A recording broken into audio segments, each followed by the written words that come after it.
Hello friends, welcome to I study. एक नई video में एक नई रिक्रूटमेंट के साथ आप लोगों का स्वागत है। Honourable supreme court of India की तरफ से एक रिक्रूटमेंट निकाली गई है। इस रिक्रूटमेंट का नोटिफिकेशन 12 दिसंबर को रिलीज़ किया गया है। किस पोस्ट के लिए रिक्रूटमेंट निकाली गई है मैं आप लोगों को बता देता हूँ। जो आप लोगों की पोस्ट रहेगी, ये पोस्ट आप लोगों की कोर्ट असिस्टेंट की पोस्ट है और ये टेक्निकल असिस्टेंट कम प्रोग्राम के अंडर में आती है ये पोस्ट। बात कर लेते हैं इसमें जो टोटल नंबर ऑफ वैकेंसी है। टोटल नंबर ऑफ वैकेंसी कितनी है? 11 वैकेंसी है इसमें, और ये ग्रुप बी की पोस्ट है, नॉन गजेटेड पोस्ट होगी आप लोगों की। उसके बाद देख लेते हैं जो name of the place post मैंने आप लोगों को ऑलरेडी बता दिया है, कोर्ट असिस्टेंट की पोस्ट रहेगी। मेथड ऑफ द रिक्रूटमेंट, ये जो रिक्रूटमेंट है डायरेक्ट रिक्रूटमेंट होगी। उसके बाद जो इसका पे स्केल रहेगा रिक्रूटमेंट का, ये लेवल 7 की जॉब है। और जो आप लोगों का जो बेसिक पे बनेगा वो 44,900 बनेगा। देन आप लोगों की जो सैलरी बनेगी अप्रोक्स 80,000 पर मंथ आप लोगों की इसमें सैलरी बनेगी। उसके बाद जो एज लिमिट रहेगी वो भी मैं आप लोगों को बता देता हूँ। जो आप लोगों की एज लिमिट रहेगी मिनिमम 18 साल रहेगी और जो मैक्सिमम 30 ईयर रहेगी। मीन्स 18 से 30 ईयर के बीच में आप लोगों का एज क्राइटेरिया होना चाहिए। उसके बाद जो भी रिजर्व कैटेगरी के कैंडिडेट होते हैं उनको एज पर द रूल जो एज में रिलैक्सेशन दिया जाएगा। उसके बाद नेक्स्ट देख लेते हैं इसकी जो क्वालिफिकेशन है वो क्या क्या रिक्वायरमेंट है, आप लोग ध्यान से पढ़ सकते हो। मैं आप लोगों को ये क्वालिफिकेशन बता देता हूँ। Qualification, experience and other eligibility criteria क्या क्या है। आप लोगों के पास बैचलर ऑफ इंजीनियरिंग यानी BE होनी चाहिए, या फिर आप लोगों के पास बैचलर ऑफ टेक्नोलॉजी या बीटेक होनी चाहिए। किस ट्रेड में होनी चाहिए? कंप्यूटर साइंस में होनी चाहिए, या फिर आप लोगों के पास इंफॉर्मेशन टेक्नोलॉजी में होनी चाहिए फ्रॉम ए रिकॉग्नाइज यूनिवर्सिटी और इक्विवेलेंट होना चाहिए, या फिर and 1 year experience in the field of the computerisation. यानी आप लोगों के पास बैचलर ऑफ इंजीनियरिंग की डिग्री होनी चाहिए, या फिर आप लोगों के पास बीटेक की डिग्री होनी चाहिए। दो ट्रेड में किस किस में? या तो आप लोगों ने CS में कर रखी हो, या फिर आप लोगों ने IT में कर रखी हो। दोनों ट्रेड आप लोगों की वैलिड रहेगी, चाहे फिर BA हो या फिर बीटेक हो। दोनों डिग्री आप लोगों के में से किसी भी एक, कोई भी एक डिग्री होगी तो आप लोग ये फॉर्म भर सकते हैं। प्लस आप लोगों को एक पॉइंट और ध्यान रखना है कि आप लोगों को 1 ईयर का एक्सपीरियंस और इसमें कंपलसरी है। 1 ईयर का जो एक्सपीरियंस है वो होना आप लोगों के पास कंपलसरी है, कि आप लोगों के पास 1 ईयर का एक्सपीरियंस होना चाहिए। और किस में होना चाहिए? कंप्यूटराइजेशन में आप लोगों के पास 1 ईयर का एक्सपीरियंस होना चाहिए।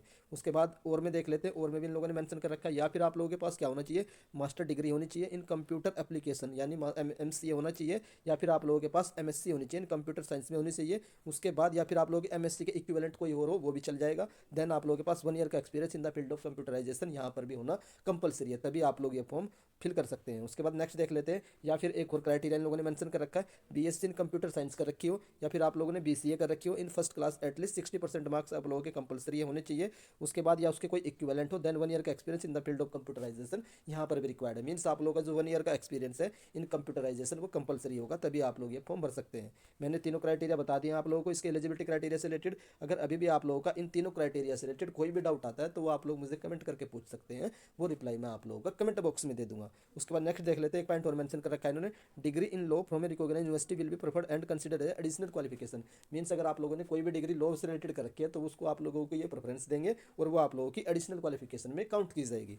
उसके बाद नेक्स्ट देख लेते हैं, स्कीम ऑफ द एग्जामिनेशन देख लेते हैं कि आप लोगों का एग्जाम किस किस टाइप का होगा। तो आप लोगों का एक रिटन टेस्ट होगा जो ऑब्जेक्टिव टाइप का रहेगा, जो इसमें क्या क्या आएगा? जनरल इंग्लिश आएगी, उसके बाद जनरल अवेयरनेस आएगी, देन रीजनिंग आएगी, और लास्ट आप लोगों का एप्टीट्यूड टेस्ट रहेगा। ये आप लोगों का वन सेक्शन 1 रहेगा। उसके बाद जो सेक्शन 2 रहेगा ऑब्जेक्टिव टाइप का टेक्निकल टेस्ट होगा। ये जो टेक्निकल टेस्ट होगा, जो भी आप लोगों ने डिग्री कर रखी है, BCA कर रखी है, BSc कर रखी है, बीटेक कर रखी है, CSIT में, ये उससे रिलेटेड टेस्ट होगा। ये भी ऑब्जेक्टिव टाइप का टेस्ट होगा। दोनों टेस्ट होंगे, दोनों एक ही दिन टेस्ट होंगे, दोनों टेस्ट आप लोगों के एक ही दिन कंडक्ट करवाए जाएंगे।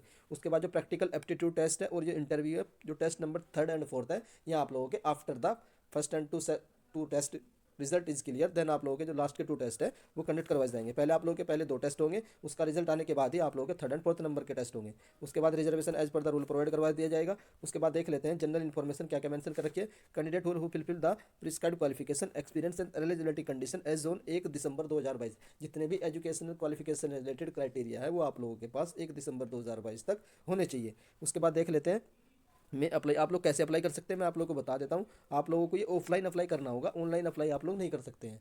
ऑफलाइन कैसे अप्लाई करोगे वो भी मैं आप लोगों को बताऊंगा। जो फॉर्म रहेगा वो क्या क्या फॉर्म है वो भी इस वीडियो के एंड में दिखाऊंगा कि आप लोगों को वो फॉर्म कहाँ से मिलेगा, वो सब मैं इस वीडियो के एंड में आप लोगों के साथ शेयर कर दूंगा। उस फॉर्म को, ऑफलाइन फॉर्म को भरने के बाद आप लोगों को क्या करना होगा, उस सपोर्टेड जितने भी आप लोगों के पास डॉक्यूमेंट्स है उन डॉक्यूमेंट्स के एक जीरोक्स विद आप लोगों को उसका जो वो करना है अटेस्टेड करके, अपने सेल्फ अटेस्टेड करके all relevant certificate and document, और उसके ऊपर एक पासपोर्ट साइज फोटोग्राफ पेस्ट करके आप लोगों को वो सेंड करना होगा। वो जो सेंड करना होगा वो आप लोग स्पीड पोस्ट के माध्यम से सेंड कर सकते हैं। और आप लोगों को इस तरीके से सेंड करना है कि वो आप लोगों का जो फॉर्म है वो 30 दिसंबर 2022 से पहले honourable supreme court of India को मिल जाना चाहिए, तभी वो आप लोगों का फॉर्म जो है वो कंसिडर किया जाएगा। उसके बाद ये क्या करेंगे, जितने भी फॉर्म आप लोग honourable supreme court of India को मिलेंगे उनको स्क्रूटनाइज करेंगे, उसमें से फॉर्म सेलेक्ट करेंगे कि किसका ये लोग टेस्ट लेंगे एलिजिबल फॉर द कंसिडर। उसके बाद क्या करेंगे, फर्स्ट सब्जेक्ट आप लोग के ऑब्जेक्टिव रिटन टेस्ट होंगे, देन आप लोगों का टेक्निकल एप्टीट्यूड टेस्ट होगा। जब आप लोग में से ये 2 टेस्ट क्वालिफाई कर लेंगे उसके बाद आप लोगों के लिए क्या ये आप लोगों का जो एप्टीट्यूड टेस्ट है, and whose qualified as per the provide criteria in practical test will be called for interview. जब आप लोगों के एप्टीट्यूड टेस्ट भी क्वालिफाई कर लोगे, जो भी आप लोगों का क्राइटेरिया रहेगा, उसके बाद आप लोगों को इंटरव्यू के लिए क्वालिफाई किया जाएगा। लास्ट में आप लोगों का इंटरव्यू होगा। इंटरव्यू होने के बाद आप लोगों को एक पैनल दिया जाएगा, उसमें आप लोगों का सिलेक्शन हो जाएगा। तो ये कंप्लीट इन्फॉर्मेशन थी honourable supreme court of India की तरफ से कोर्ट असिस्टेंट की जो रिक्रूटमेंट निकाली गई है उसके रिगार्डिंग ये रिक्रूटमेंट की इन्फॉर्मेशन मैंने आप लोगों को दे दी है। नो टीएडी विल भी, आपको कोई भी टीएडीए नहीं मिलेगा अगर आप लोग इसका जो एग्जाम है उसमें अपियर होते हैं, तो वो आप लोग अपने सेल्फ एक्सपेंस पर ही इस एग्जाम में अपियर होना पड़ेगा। उसके बाद देख लेते हैं, एक पॉइंट और देख लेते हैं। तो application in sealed cover indicating, आप लोगों को मैं बता देता हूँ कि एप्लीकेशन आप लोगों को किस तरीके से भेजना है। आप लोगों को एक फॉर्म भरना होगा। फॉर्म आप लोगों को इस वीडियो के डिस्क्रिप्शन में मिल जाएगा। उसमें कंप्लीट इन्फॉर्मेशन भरने के बाद, फोटो को चिपकाने के बाद, आप लोगों को उस फॉर्म को एक एनवलप में इनक्लोज करना होगा। इनक्लोज करने के बाद आप लोगों को उस पर क्या लिखना होगा, उसमें लिखना होगा application for the post of court assistant, ये कंप्लीट इन्फॉर्मेशन लिखनी होगी। देन उसके बाद एड्रेस लिखना पड़ेगा अपना फॉर्म में, और टू में किसको भेजना है, टू के बाद से यहाँ पर to the registrar recruitment supreme court of India Tilak Marg, ये कंप्लीट एड्रेस है। इस पर आप लोगों को वो फॉर्म फिल करके भेजना होगा। जब जो भी जिस तरीके से भी आप लोग भेज सकते हैं, मे भी स्पीड पोस्ट जल्दी पहुंच जाएगी, लेकिन इन लोगों ने मेंशन कर रखा है कि 31 दिसंबर 2022 तक आप लोगों की जो स्पीड पोस्ट के माध्यम से application form honourable supreme court of India को रिसीव हो जाना चाहिए। उसी के बाद ये लोग आप लोगों का फॉर्म है उसको एक्सेप्ट करेंगे। अगर 31 दिसंबर 2022 के बाद आप लोगों का form honourable supreme court of India को मिलता है, तो ये उसको उसको मतलब ये एंटरटेन नहीं करेंगे, मीन्स उसको एक्सेप्ट नहीं करेंगे, वो आप लोगों का फॉर्म रिजेक्ट हो जाएगा। तो ये कंप्लीट इन्फॉर्मेशन थी। अब मैं आप लोगों को इसका एप्लीकेशन फॉर्म दिखा देता हूँ। ये इसका एप्लीकेशन फॉर्म है, इसको आप लोग डाउनलोड कर लीजिए। डाउनलोड करने का लिंक आप लोगों को इस वीडियो के डिस्क्रिप्शन में मिल जाएगा। इस फॉर्म को डाउनलोड करने के बाद आप लोग यहाँ पर अपनी कंप्लीट डिटेल वगैरह भर सकते हैं, जिस तरीके से आप ऑनलाइन भरते हैं। यहाँ पर आप लोगों को अपना फोटो अपिक्स करना है। उसके बाद एड्रेस वगैरह, इस फॉर्म में जितनी भी डिटेल्स, सारी डिटेल को फिल करने के बाद आप लोगों को ये जो फॉर्म है honourable supreme court of India को भेजना होगा। इस फॉर्म को भरने के रिगार्डिंग भी अगर आप लोगों का कोई भी डाउट आता है, तो वो डाउट भी आप लोग मुझे कमेंट करके पूछ सकते हैं। वो डाउट आप लोगों का कमेंट बॉक्स में क्लियर हो जाएगा। बस यही इन्फॉर्मेशन देनी थी। अगर आप लोगों को मेरे द्वारा दी गई इन्फॉर्मेशन पसंद आ रही है तो वीडियो को लाइक कर सकते हैं, और अगर चैनल पर फर्स्ट टाइम विजिट कर रहे हो तो चैनल को सब्सक्राइब भी कर लीजिए। जैसे ही honourable supreme court of India की तरफ से कोई भी न्यूज़ निकल कर आएगी, उसकी इन्फॉर्मेशन आप लोगों को मेरे द्वारा सबसे पहले दे दी जाएगी। वीडियो देखने के लिए धन्यवाद। Thank you.